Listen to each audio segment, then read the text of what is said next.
ಎಲ್ಲರಿಗೂ ನಮಸ್ಕಾರ. ಮತ್ತೊಂದು ವಿಡಿಯೋಗೆ ಸ್ವಾಗತ. ನಾನು ನಿಮ್ಮ ಡಾರ್ಲಿಂಗ್ ಧನು. ಅಗ್ನಿ ಪರೀಕ್ಷಾ ಪ್ರೋಮೋ ಸೆಕೆಂಡ್ ಬಂದಿದೆ ಇವತ್ತು. ಆ ಪ್ರೋಮೋದಲ್ಲಿ ಕೂಡ ಸೇಮೇ ನಾವು ನೋಡಿರೋ ಮುಖಗಳನ್ನ ತಗೊಂಡ್ಬಂದು ಪ್ರೋಮೋದಲ್ಲಿ ಕಟ್ ಮಾಡಿ ಅವ್ರಿಗೇನೋ ಹೇಟ್ ಮಾಡಿ ಇಲ್ಲಾಂದ್ರೆ ಬೇಜಾರು ಮಾಡಿ ಮಸ್ತೇ ಸ್ಟೇಜ್ ಇಂದ ಹೊರಗಡೆ ಹೋಗ್ತಿರೋದು. ಅದೇ ಪ್ರೋಮೋ ಕಟ್ ಮಾಡಿದ್ರೆ ಅದೇ ಪ್ರೋಮೋ ನೋಡಿರ್ತೀರ. ನಿನ್ನೆ ಅಂಕು ಡೊಂಕು ಮಂಜು ಅವ್ರನ್ನ ಸ್ಟೇಜ್ ಇಂದ ಹೊರಗೆ ಕಳಿಸಿದ್ರು. ಇವತ್ತು ಗಂಗಕ್ಕನ್ನ ಹೊರಗಡೆ ಕಳಿಸ್ತಾ ಇದ್ದಾರೆ ಸ್ಟೇಜ್ ಇಂದ ಆಚೆ ಕಡೆಗೆ. ಈ ರೀತಿ ಪ್ರೋಮೋ ಕಟ್ ಮಾಡಿದರೆ ಈ ಪ್ರೋಮೋ ನೋಡಿದ್ಮೇಲೆ ನಿಮ್ಗೆ ಹೇಗೆ ಅನಿಸ್ತಂತ ನಿಮ್ಮ ಅಭಿಪ್ರಾಯನ ದಯವಿಟ್ಟು ಹಂಚ್ಕೊಳ್ಳಿ, ಸರಿನಾ? ಇನ್ನೊಂದು ಮುಖ್ಯವಾಗಿ ಸೋಷಿಯಲ್ ಮೀಡಿಯಾದಲ್ಲಿ ಇವ್ರ ಮುಖಗಳು ನೋಡಿ ನೋಡಿ ಸಾಕಾಗಿದವರು ಒಂದೊಂದ್ಸಲ ಬೇಜಾರಾಗುತ್ತಪ್ಪ ಅನ್ನೋ ಲೆವೆಲ್ಗೆ ಕಂಟೆಂಟ್ ಕ್ರಿಯೇಟ್ ಮಾಡ್ತಾರೆ ಕೆಲವರು. ಅಂಥದ್ರಲ್ಲಿ ಗಂಗಕ್ಕ ಒಬ್ರು, ಸರಿನಾ? ಯಾಕೆ ಅಂದ್ರೆ ನನ್ಗನ್ಸುತ್ತೆ ಈ ಪ್ರೋಮೋ ನೋಡಿದ್ಮೇಲೆ ಒಂದು ಸರಿಯಾದ ನಿರ್ಧಾರ ತಗೊಂಡ್ರ ಜಡ್ಜಸ್, ಸರಿಯಾದ ನಿರ್ಧಾರವೇನ ಡಿಸೈಡ್ ಮಾಡ್ರ ಅಂತ. ಯಾಕೆ ಅಂದ್ರೆ ಫುಲ್ ಡೀಟೇಲ್ಸ್ ಆಗಿ ಕೊನೆವರೆಗೂ ವಿಡಿಯೋ ನೋಡಿ ಮಾತಾಡೋಣ. ಚಾನಲ್ ಯಾರನ್ನು ಹೊಸ ನೋಡ್ತಿದ್ರೆ ಮಿಸ್ ಮಾಡಿದ್ರೆ ಸಬ್ಸ್ಕ್ರೈಬ್ ಮಾಡಿ, ಲೈಕ್ ಮಾಡಿ, ಶೇರ್ ಮಾಡಿ. ತುಂಬಾ ಜನ ವಿಡಿಯೋ ನೋಡ್ತಾರೆ ಬಟ್ ಲೈಕ್ ಮಾಡ್ತಿಲ್ಲ. ದಯವಿಟ್ಟು ವಿಡಿಯೋ ಲೈಕ್ ಮಾಡಿ. ಈ ಲೈಕ್ ಮಾಡೋದ್ರಿಂದ ಈ ವಿಡಿಯೋ ಬೇರೆಗೆ ಸಜೆಸ್ಟ್ ಮಾಡುತ್ತೆ, ಸರಿನಾ? ಇನ್ನು ಮುಖ್ಯವಾಗಿ ಪ್ರೋಮೋ ಬಂದ್ಮೇಲೆ ಇಲ್ಲಿ ಫಸ್ಟ್ ಆಫ್ ಆಲ್ ಮೂವರು ಜಡ್ಜಸ್ ಇದ್ದಾರೆ. ಈ ಜಡ್ಜಸ್ ಬಗ್ಗೆ ಮಾತಾಡೋಣ. 4 ಜನ ಜಡ್ಜಸ್ ಇದ್ದಾರೆ. 4 ಜನ ಜಡ್ಜಸ್ ಬಗ್ಗೆ ಮಾತಾಡೋಣ. ಮೊದಲದಾಗಿ ಈ ಪ್ರೋಮೋ ಗಮನಿಸಿದಾಗ ವಿನಯ್ ಅವರು ಅಂತಾರೆ. ಇಲ್ಲಿ ಏನಾಗುತ್ತೆ ಅಂದ್ರೆ ಒಬ್ಬ ಜಡ್ಜ್ ಸ್ಥಾನದಲ್ಲಿ ಕುತ್ಕೊಂಡಾಗ ಆ ಸ್ಥಾನಕ್ಕೆ ತುಂಬಾ ಮರ್ಯಾದೆ, ಗೌರವ, ರೆಸ್ಪೆಕ್ಟ್ ಇದೆಲ್ಲ ಇರುತ್ತೆ. ಅದನ್ನೆಲ್ಲ ಕನ್ಸಿಡರ್ ಮಾಡಿಕೊಂಡು ಅದೆಲ್ಲ ಮನಸ್ಸಲ್ಲಿ ಇಟ್ಕೊಂಡು ಬಿಹೇವ್ ಮಾಡಿದ್ರೆ ಚೆನ್ನಾಗಿರುತ್ತೆ ಅಂತ ಕೆಲವರ ಅಭಿಪ್ರಾಯ ಅನ್ಸುತ್ತೆ. ಅದೇ ರೀತಿಯಾಗಿ ಅಲ್ಲಿ ಮೇನ್ ಆಗಿ ಬಂದಿರೋ ಒಂದು ಅಗ್ನಿ ಪರೀಕ್ಷೆಗೆ ಎಂಟ್ರಿ ಕೊಟ್ಟಿರ್ತಾರಲ್ಲ ಕಂಟೆಸ್ಟೆಂಟ್ಗಳು, ಅವರು ಯಾವುದೋ ಒಂದು ರೀತಿಯಲ್ಲಿ ಬಿಹೇವ್ ಮಾಡಬೇಕು, ಯಾವುದೋ ಒಂದು ರೀತಿಯಲ್ಲಿ ಅವ್ರ ಟ್ಯಾಲೆಂಟ್ನ ತೋರಿಸ್ಬೇಕು. ಒಳ್ಳೆದ್ದೋ ಕೆಟ್ಟದ್ದೋ ಮೀಡಿಯಮ್ ಗೊತ್ತಿಲ್ಲ, ತೋರಿಸ್ಬೇಕು. ಅದು ಅವ್ರಿಗೆ ಒಂದು ಅವಕಾಶ. ಬಟ್ ಜಡ್ಜಸ್ ಆ ರೀತಿ ಅಲ್ಲಲ್ಲ. ಜಡ್ಜಸ್ ಅಲ್ಲಿ ಇರ್ತಾರೆ, ಜಡ್ಜಸ್ ಗೊತ್ತಿರುತ್ತೆ ಹೇಗೆ ಹಾಗೆ ಹೀಗೆ ಅಂತ. ಬಟ್ ಅದನ್ನ ಆಕ್ಟಿಂಗ್ ಮಾಡಿ ತೋರಿಸಿದ್ರು ಎಲ್ಲೋ ವಿನಯ್ ಗೌಡ ಅವ್ರಿಗೆ ಯಾಕೆ ಇಷ್ಟ ಆಗಲಿಲ್ಲ ಅಂತ ಅನಿಸ್ತಾ ಇತ್ತು. ಯಾಕಂದ್ರೆ ಅದು ಗೌರವ ಅನ್ಸಲ್ಲ ಜಡ್ಜಸ್ಗೆ, ಸರಿನಾ?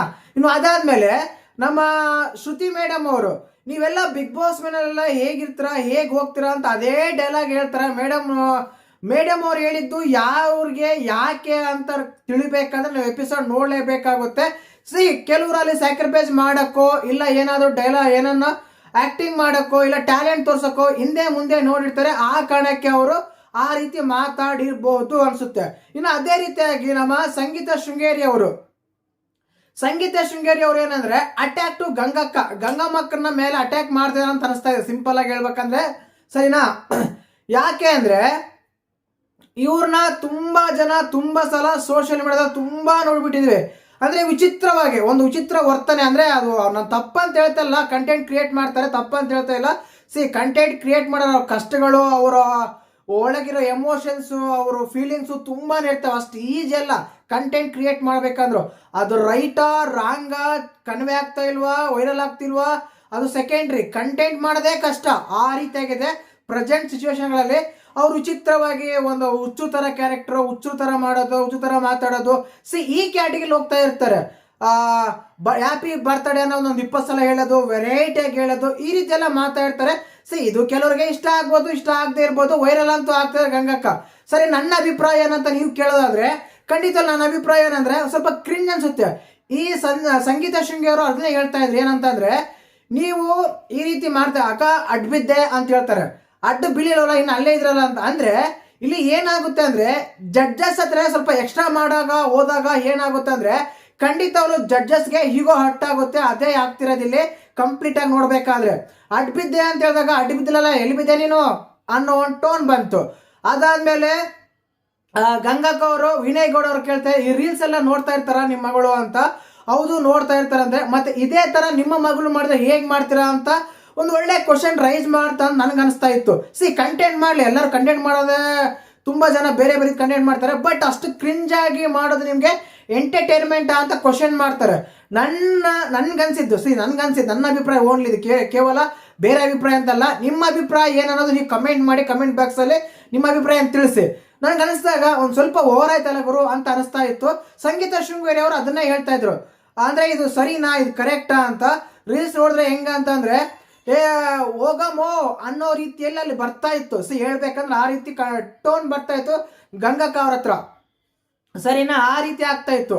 ಇನ್ನು ಅದಾದ್ಮೇಲೆ ಎಷ್ಟೇ ರಿಕ್ವೆಸ್ಟ್ ಮಾಡ್ಕೊಂತಾರೆ, ಎಷ್ಟೇ ಇದು ಮಾಡಿದ್ರು ಆಮೇಲೆ ಸ್ಟೇಜ್ ಮೇಲೆಲ್ಲ ಬಿದ್ದು ಒದ್ದಾಡ್ತಾರೆ. ನಾನು ಮುಂಚೆನೆ ಹೇಳಿದ್ದೆ, ಇನ್ನು ಪ್ರೋಮೋಗಳೇ ಬಂದಿರಲಿಲ್ಲ. ಹಿಂಗೆಲ್ಲ ಬಂದು ಸ್ಟೇಜ್ ಮೇಲೆಲ್ಲ ಓಡಾಡ್ತಾರೆ, ರಿಕ್ವೆಸ್ಟ್ ಮಾಡ್ಕೊತಾರೆ, ಅಳ್ತಾರೆ, ಕ್ರೈಮ್ ಮಾಡ್ತಾರೆ, ಎಮೋಷನ್ ಆಗ್ತಾರೆ. ಇಂಥವೆಲ್ಲ ಸ್ಟೇಜ್ ಮೇಲೆ ನಡೆಯಲ್ಲ, ಸ್ಟೇಜ್ ಮೇಲೆ ಇಂಥವೆಲ್ಲ ಮಾಡಬಾರ್ದು ಅಂತ ಈ 2 ಪ್ರೋಮೋ ಕೂಡ ಬಂದಿರಲ್ಲ. ಅದಕ್ಕಿಂತ ಮುಂಚೆನೇ ಹೇಳಿದ್ದು, this promo is the same as. ಆ ಪ್ರೋಮೋದಲ್ಲಿ ಅದೇ ಆಗ್ತಾ ಇದೆ, ಬಂದಿರೋ ಪ್ರೋಮೋದಲ್ಲಿ ಅದೇ ಆಗ್ತಾ ಇದೆ, ಸರಿನಾ? ಆ ರೀತಿ ಆಗ್ತಾ ಇದೆ. ಈ ರೀತಿ ಆದಾಗ ಎಷ್ಟೇ ರಿಕ್ವೆಸ್ಟ್ ಮಾಡ್ಕೊಂಡ್ರು ಸೆಲೆಕ್ಟ್ ಆಗಿದಾರ ಸೆಲೆಕ್ಟ್ ಆಗಿಲ್ವಾ ಅನ್ನೋ ಸೆಕೆಂಡ್ರಿ ಇದ್ರೆ ಸ್ಟೇಜ್ ಇಂದ ಹೋಗ್ತಾರೆ. ಇವೇ ಪ್ರೋಮೋಗಳನ್ನ ಕಟ್ ಮಾಡಿ ನಮ್ಗೆ ತೋರಿಸ್ತಾ ಇದ್ದಾರೆ, ಸರಿನಾ? ಇನ್ನು ಅಲ್ಲಿ ಜಡ್ಜಸ್ಗಳಿಗೆ ಒಂದು ಇದು ಕೊಡ್ತಾರೆ, ಏನಂದ್ರೆ 4 ಜನ ಜಡ್ಜಸ್ ಇರ್ತಾರೆ. ಅಲ್ಲಿ ಕಂಟೆಸ್ಟೆಂಟ್ಗಳಿಗೆ ಏನಾಗುತ್ತೆ ಅಂದ್ರೆ, ಕಂಟೆಸ್ಟೆಂಟ್ಗಳು ಅವ್ರನ್ನ ಅಗ್ನಿ ಪರೀಕ್ಷೆ ಬಂದ್ರೆ ಕಂಟೆಸ್ಟೆಂಟ್ಗಳು ಜಡ್ಜಸ್ಗಳನ್ನ ಜಡ್ಜ್ ಮಾಡಬೇಕು. ಅಲ್ಲಿರೋ ಜಡ್ಜಸ್ಗಳು ಆ ಜಡ್ಜ್ಮೆಂಟ್ ಕೊಡೋಕ್ಕೆ ಯಾರು ಅರ್ಹತೆ ಇದೆ, ಯಾರಿಗೆ ಅರ್ಹತೆ ಇಲ್ಲ ಅಂತ. ಆ ರೀತಿಯಾಗಿ ನನ್ಗನ್ಸುತ್ತೆ ಅಲ್ಲಿ ತುಂಬಾ ಜನ ಚಂದನ್ ಶೆಟ್ಟಿ ಮತ್ತೆ ವಿನಯ್ ಗೌಡಗೆ ಹೋಗಿದ್ದಾರೆ ಅಂತ ಅನಿಸ್ತಾ ಇದೆ. ಅಲ್ಲಿ ಆಲ್ಮೋಸ್ಟ್ ನಾವು ಕಂಡಿದ್ದೆ ಫಿಮೇಲ್ ಕಂಟೆಸ್ಟೆಂಟ್ಗಳ 2-3 ಒಬ್ರಂತೂ ವಿನಯ್ ಗೌಡ ಅರ್ಹತೆನೇ ಇಲ್ಲ ಆ ಸ್ಥಾನದಲ್ಲಿ ಕುತ್ಕೊಳ್ಳೋಕಂತ ಇನ್ನೊಬ್ರು ಸ್ಟೇಟ್ಮೆಂಟ್ ಕೊಡ್ತಾರೆ. ಇನ್ನೊಬ್ರು ಬಂದ್ಬಿಟ್ಟು ಚಂದನ್ ಶೆಟ್ಟಿಗೆ ಹೇಳ್ತಾರೆ ಚಂದನ್ ಶೆಟ್ಟಿ ಕೂಡ ಅರ್ಹತೆ ಇಲ್ಲ ಅಂತ. ನನ್ಗೆ ಅನ್ಸುತ್ತೆ ಏನಂದ್ರೆ ಆ ರೀತಿ ಪ್ರೋಮೋ ಕಟ್ ಮಾಡಿದ್ದಾರೆ, ಬಟ್ ಕಂಟೆಂಟ್ ಇದೆ ಅದು. ಮತ್ತೆ ನಿಮ್ಮ ಪ್ರಕಾರ ಅಲ್ಲಿನ 4 ಜನಗಳಲ್ಲಿ ನಿಮ್ಗೆ ಯಾರು ಅರ್ಹತೆ ಇಲ್ಲ ಆ ಜಡ್ಜ್ ಸ್ಥಾನ ಕುತ್ಕೊಳ್ಳೋಕೆ? ನನಗಂತೂ ಹಾಗನ್ಸುತ್ತೆ Chandan Shetty is full talented, no problem, very very talented. Songs ಎಲ್ಲ ಮಾಡ್ತಾರೆ, ಚೆನ್ನಾಗಿ ಮಾಡ್ತಾರೆ, ಆಲ್ಬಮ್ ಮಾಡ್ತಾರೆ, ಒಳ್ಳೆ ಆ್ಯಕ್ಟರು, ಒಳ್ಳೆ ಮ್ಯೂಸಿಕ್ ಡೈರೆಕ್ಟ್ರು, ಒಳ್ಳೆ ಮ್ಯೂಸಿಕರು ಎಲ್ಲ ಮಾಡ್ತಾರೆ, ನೋ ಡೌಟು ಸೂಪರ್ ಆಗಿ ಮಾಡ್ತಾರೆ. ನನ್ನ ಪ್ರಕಾರ ಚಂದನ್ ಶೆಟ್ಟಿ ಅವರಿಗೆ ಅಲ್ಲಿಗೆ ಒಂದು ಸ್ವಲ್ಪ ಕಡಿಮೆ ಅನ್ಸುತ್ತೆ. ಬಿಗ್ ಬಾಸ್ ಮಾತ್ರ ವಿನ್ ಆಗಿದ್ದಾರೆ, ಸೀಸನ್ 5 ವಿನ್ ಆಗಿರ್ಬೇಕು, ಅವರು ವಿನ್ ಆಗಿದ್ದಾರೆ, ಇಲ್ಲ ಅಂತ ಹೇಳ್ತಾ ಇಲ್ಲ. But pure Bigg Boss content ಸರಿಯಾಗಿ ವ್ಯಕ್ತಿಯಪ್ಪ ಇವರು ಅಂದ್ರೆ ವಿನಯ, ಸಂಗೀತ, ಶ್ರುತಿ ಮೇಡಮ್ ಸೀಸನ್ ನಾನು ನೋಡಿಲ್ಲ. ಆದ್ರಿಂದ ನನಗೆ ಇವಾಗ ಇಲ್ಲಿರೋ ಜಡ್ಜಸ್ಗಳಿಗೆ ಫೇವರೇಟ್ ಯಾರಂತ ಹೇಳೋದಾದ್ರೆ ಸಂಗೀತ ಶೃಂಗೇರಿ ಅವರು. ಚೆನ್ನಾಗೆ ಮಾತಾಡ್ತಾ ಇದ್ದಾರೆ, ಚೆನ್ನಾಗೆ ಬರ್ತಾ ಇದೆ, ಚೆನ್ನಾಗಿ ಹೋಗ್ತಾ ಇದೆ ಅಂತ ಅನಿಸ್ತಾ ಇದೆ.